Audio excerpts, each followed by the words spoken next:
Olá, pessoal do terceiro ano, sou a professora Gisele de Sociologia, vou estar trabalhando com vocês a partir de agora. Nesse vídeo, eu vou trazer uma retomada de um dos nossos temas do terceiro bimestre, que é o Estado brasileiro e as suas formas de governo. É um assunto muito importante para nós, né, enquanto cidadãos brasileiros, principalmente nesse período de pré-eleições. Bom, já trazendo aqui para começar a Constituição Federal, que é o nosso documento mais importante, um documento de 1988, nossa Carta Magna, ela traz no seu primeiro artigo, né, uma definição do que seria o Estado brasileiro. Coloca assim: a República Federativa do Brasil, formada pela união indissolúvel dos estados e municípios e do Distrito Federal, constitui-se em Estado democrático de direito. Então, está falando aqui que existem três esferas, né, deste Estado republicano, que é Estado, município, Distrito Federal, e está falando também de um Estado democrático de direito. Então, o que seria esse Estado democrático, né? Precisamos lembrar que existem três formas de governo mais comuns ao longo da história, né? A monarquia, que foi essa forma de governo centralizada na figura de um rei ou de uma rainha. Tivemos a aristocracia ou a oligarquia, que significou o governo de algumas pessoas, geralmente proprietários de terra, né, com grandes heranças, né, de latifúndio, que centralizavam o poder do Estado, né? E após esse período oligárquico brasileiro, nós tivemos o período democrático, que é esse que nós vivemos até hoje, que se pretende ser um Estado que representa, né, a maior parte da população do país. Então, como que isso é feito? Existem diversos tipos de democracia. A nossa é essa aqui do meio, a democracia indireta. Então, significa que nossa democracia é baseada em eleições, que são escolhas que nós fazemos de tempos em tempos, de representantes que vão decidir por nós os rumos do país. Então, por isso que ela é uma democracia indireta ou representativa, porque não somos nós que fazemos as leis, decidimos as leis e executamos as leis, mas nós colocamos pessoas, né? Escolhemos pessoas para estarem nesses lugares, legislando e administrando o país por nós. Então, existem outros tipos de democracia, como, por exemplo, a direta, que a democracia direta é quando sempre que tem alguma decisão no país, todos os membros da população são consultados, então não se trata de representantes, mas os próprios cidadãos. E a democracia participativa, que é parecida com a democracia direta, mas já na democracia participativa é fomentado, né, estimulado que as pessoas se organizem em associações, em coletivos, em comitês que vão ser consultados sobre as decisões do país. Então, no Brasil, existe uma estrutura política dos três poderes, vocês já devem ter ouvido falar nisso, né? E essa concepção de organização dos poderes foi feita por um filósofo chamado Montesquieu. E ele defendeu, então, essa divisão entre poder executivo, legislativo e judiciário.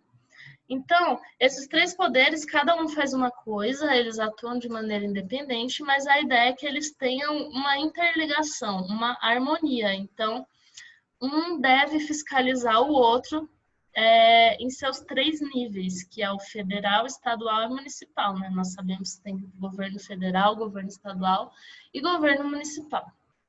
Então, o legislativo seria aquele poder que elabora as leis. Então, ele propõe projetos, elabora as leis, captura as demandas da população e transforma isso em exigências a serem cumpridas, né? O executivo vai ser aquele que vai administrar o orçamento que a nação possui, tendo em vista a realização dessas leis, a concretização.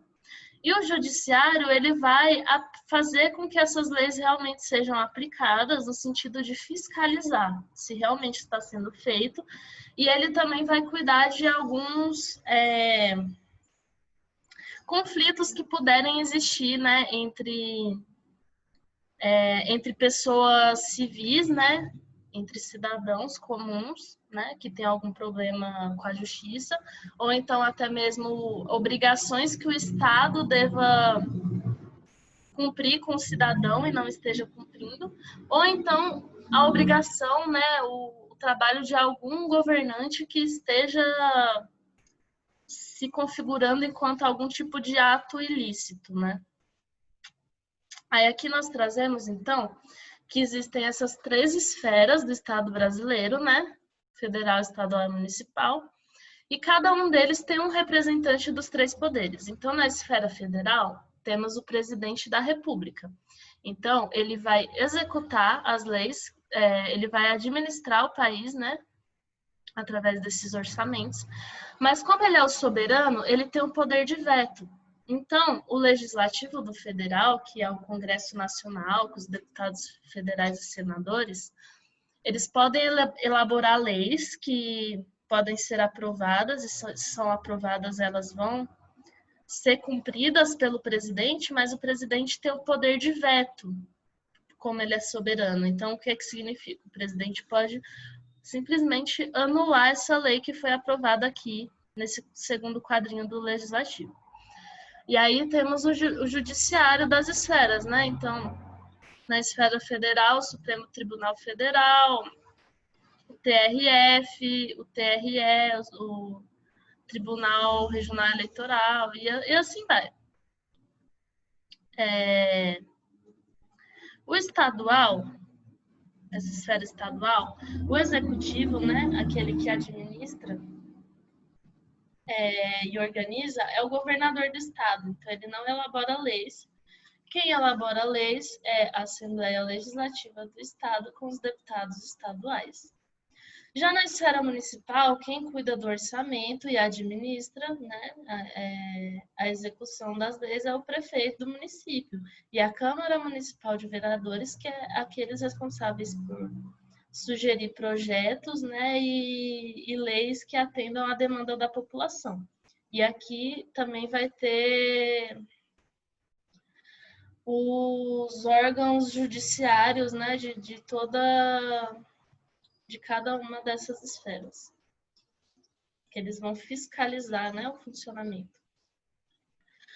Então, como foi dito, o executivo administra o governo, e ele toma decisões sobre economia, investimentos, construção, conservação de escolas, hospitais, estradas. Então, ele vai cuidar para que as coisas aconteçam.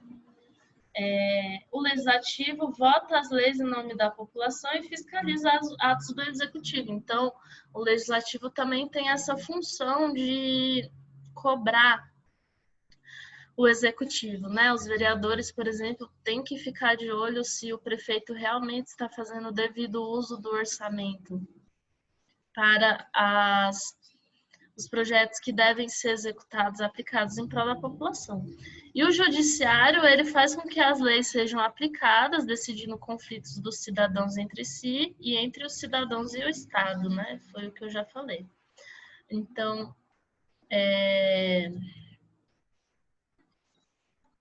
aqui está colocado alguma das esferas de cuidado de um prefeito, né? Porque como um prefeito é em uma esfera municipal, ele atende apenas o escopo que condiz ao município. Então, ele cobra os impostos e taxas do município para custear obras, serviços, políticas essenciais. Ele cuida da iluminação pública, da limpeza, né, da cidade, do sistema de transporte urbano, que compete só à cidade, as ambulâncias do serviço de saúde municipais, a educação infantil e o ensino fundamental que condizem ao município, né? Porque tem uma outra parte da educação que é estadual, aí já compete ao governador e não ao prefeito. A formação da guarda municipal, porque apenas a guarda municipal é a esfera de segurança do município, né? Se for polícia militar, por exemplo, já é de competência do estado, do governo, né, do governador. Então, ele também tem que ficar atento ao oferecimento de serviço de água e saneamento básico da população. Então, tudo isso são coisas, né, que tem que estar no plano de desenvolvimento do prefeito para o município. Ele tem este compromisso. Então, é importante a gente saber para saber o que é preciso cobrar realmente, né, dessas propostas.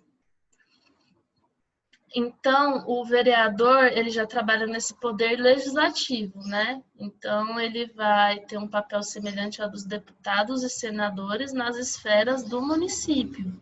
Então, ele vai capturar as necessidades dessas pessoas da cidade, né? Das comunidades da cidade e propor projetos e levar essas demandas para serem votadas, né? Na Câmara Municipal dos Vereadores e, por fim, que essas demandas sejam levadas para o prefeito. Então, olha que interessante, não adianta o vereador prometer que vai mudar leis que não sejam do âmbito do município. Então, é muito importante a gente prestar atenção nos projetos de lei para a gente saber o que realmente do escopo, né, é da capacidade de um vereador para saber se realmente ele tem capacidade, né, de cumprir essa função e para nós podermos cobrar esses indivíduos também que vão nos representar, né?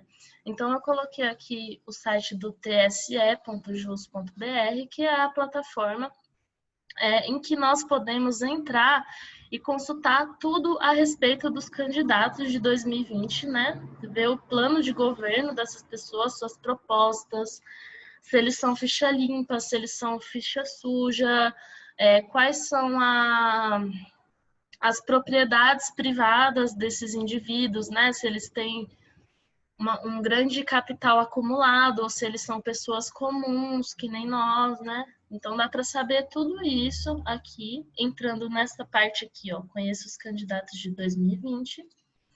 Depois você vai filtrar aqui por região, então região sudeste, aí depois você coloca São José do Rio Preto, né, a cidade do estado.